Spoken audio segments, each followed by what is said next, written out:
All right, I am coming to you today with another in my series of forgotten band instruments. And this one is the one we've been waiting for.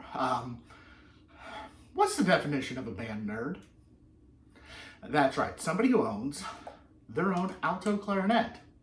Well, what's the definition of an uber band nerd? Somebody who owns more than one. Now, if you have been around bands long enough, you have heard some preposterous slander about the alto clarinet. It's a terrible instrument. Nobody uses it. It can't be played in tune. It sounds awful. None of which are true. But today, the alto clarinet is, by and large, forgotten in American wind bands. It never really became a thing in most European wind bands. It was kind of an American thing. But there's a story here, and it involves, well, the closest thing we can come to a conspiracy theory. It's not even a theory, it actually happened. There was actually a conspiracy against the alto clarinet. Now, if you've been watching my YouTube channel long enough, you know that years ago, I made a video entitled, "Why Do People Hate the Alto Clarinet?" And by far, it is my #1 most watched video. Well over 100,000, maybe 200,000 views by now. I don't remember. But the moral of the story is, the alto clarinet has been forgotten. Well, of course, if I'm doing a forgotten band instrument series, I have to do the king of all forgotten instruments, the alto clarinet. So, first off, what is an alto clarinet? It is, of course, just a larger clarinet. It's pitched in E flat. It's a fifth below the B flat clarinet. It's a fourth above the bass clarinet. It's a sixth below the C clarinet and whatnot. There's a bunch of different clarinets. Technically, this is a tenor voice within the clarinet ensemble. And therein is one of the first things that you'll encounter with people not understanding the instrument. It is a tenor voice. It's not really an alto. So if people were using it as an alto voice, instead of its more appropriate tenor, they may not have been using it in its best capacity. The low range is the same as the low range of a tenor saxophone. This is the lowest note of a tenor sax. And the alto clarinet will go just a little bit lower than that. Of course, it will go as high as any clarinet will, up 3.5 octaves. But I mean, it is a tenor voice. So the name alto clarinet does it some disservice. The other thing is, there is another instrument very similar to the alto clarinet that is used exclusively in orchestras. So there's a little bit of a bias for that instrument. That's namely the basset horn.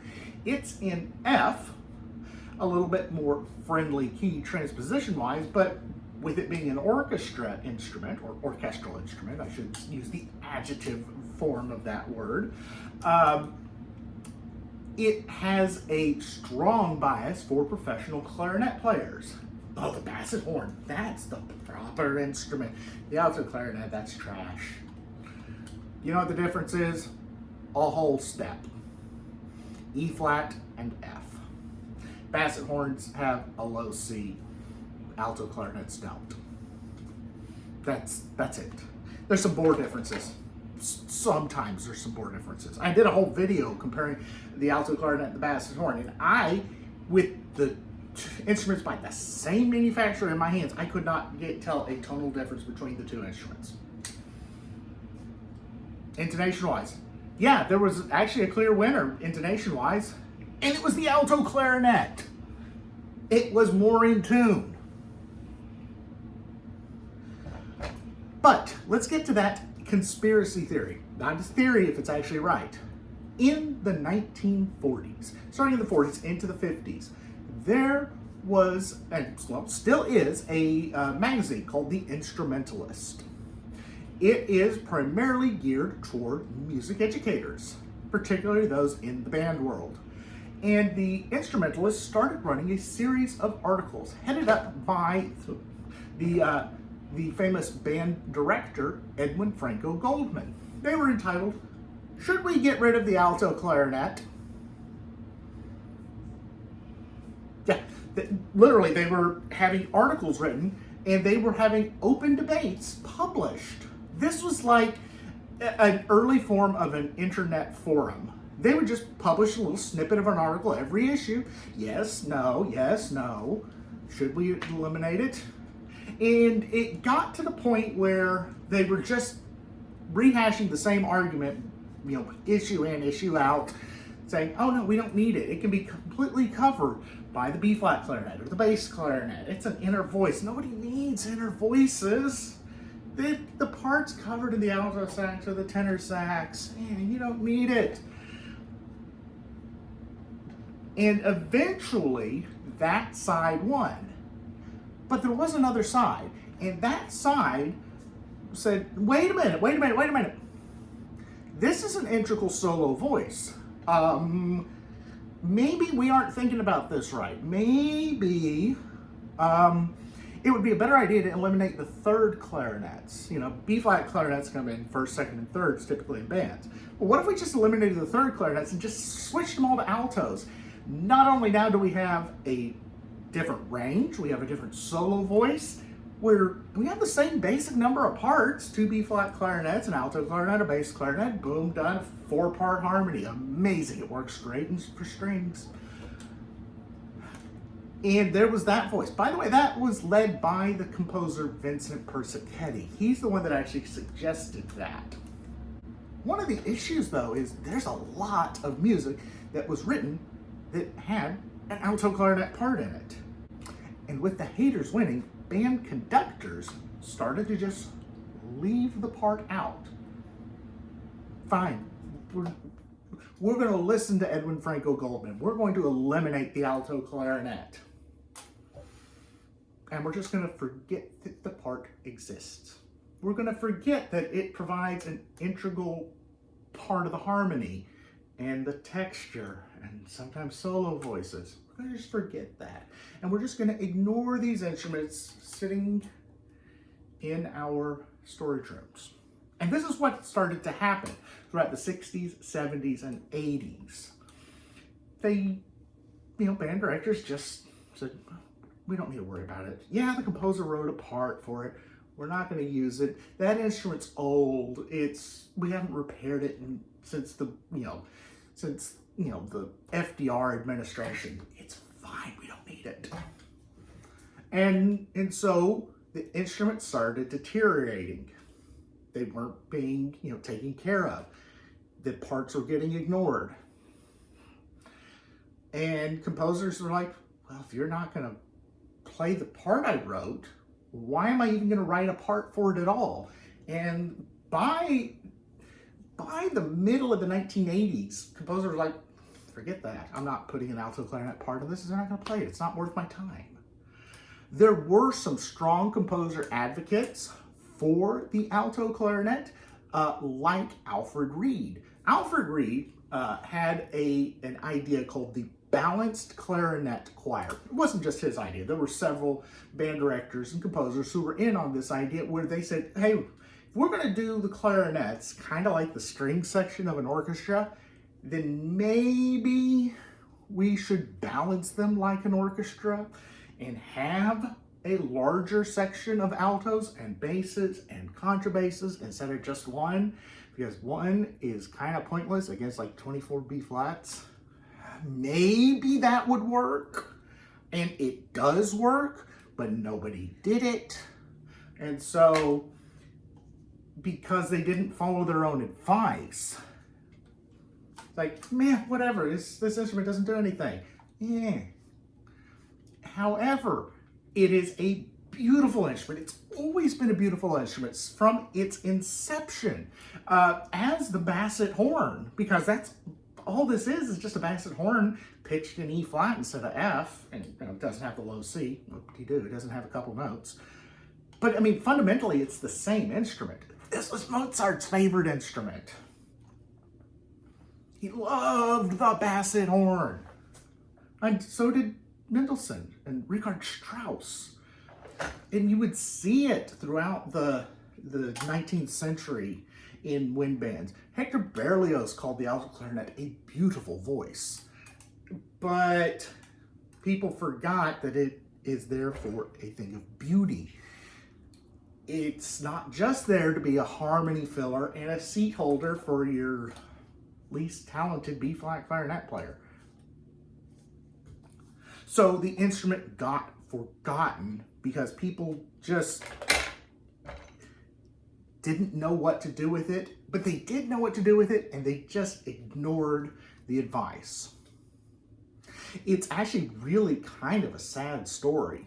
I first got introduced to the alto clarinet in the early 90s, in the last gasps of when the instrument was being used. And my next door neighbor was perhaps the only professional alto clarinet player in the world outside of a military band. So that was just this weird coincidence, and that me as a baby band nerd got introduced to the only professional alto clarinet player outside of a military band.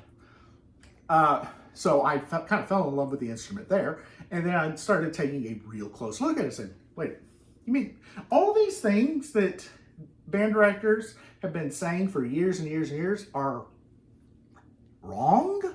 You mean it can play in tune? It can play with good volume? It actually, can fill a part? Maybe they were lied to by their band directors, who were then in turn lied to by their band directors. It probably goes back 3 or 4 generations of band directors to when the hatred started. And once that cycle gets started, it's really hard to stop. Unfortunately, today, the alto clarinet is seen as a waste of grenadilla wood by many band conductors. They won't give it the time of day. They see the part in the score and just look it over. They're almost trained to ignore the part, which is really kind of sad, and it's indicative of a larger problem in band music education, which is a lack of faithfulness to original scores.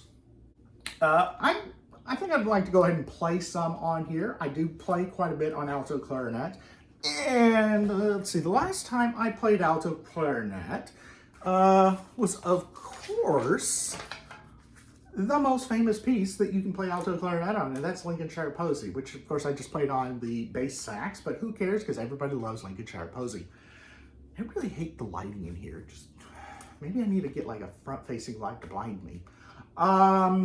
Yes, that's let's see. Let's start off with the Ruford Park Poachers. Version B, Granger's preferred version, started off with an alto clarinet solo.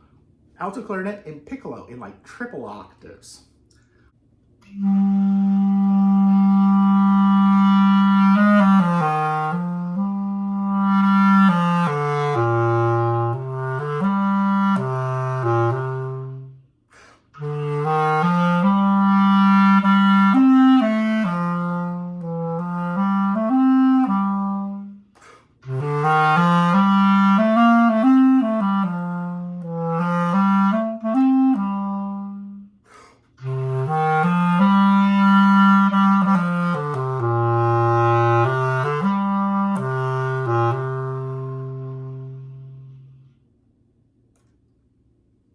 Just a lovely little solo down in the shallow register.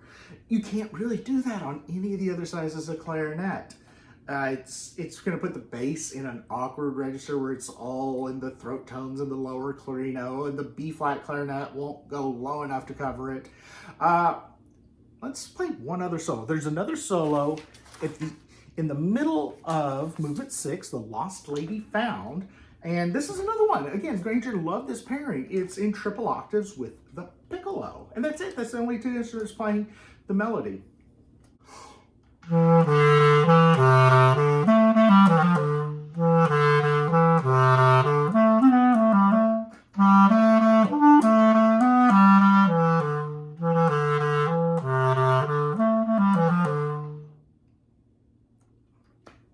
again, that same kind of register. It's a much more reedy sound than the bass clarinet. I just love this voice. I use it all the time in my band works, and I make sure that the instrument's there because it adds a lot. It really fills in the inner voices of the woodwind section, which are sadly lacking because most composers forget to write those inner tenor lines.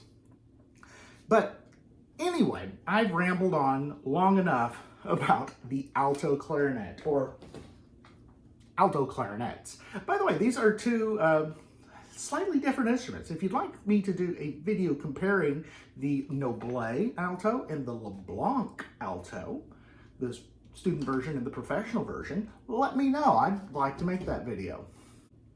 Let me know, have you written for the alto clarinet? Do you play the alto clarinet? Or did you know about the conspiracy theory to eliminate the alto clarinet that wasn't really a theory because it actually happened?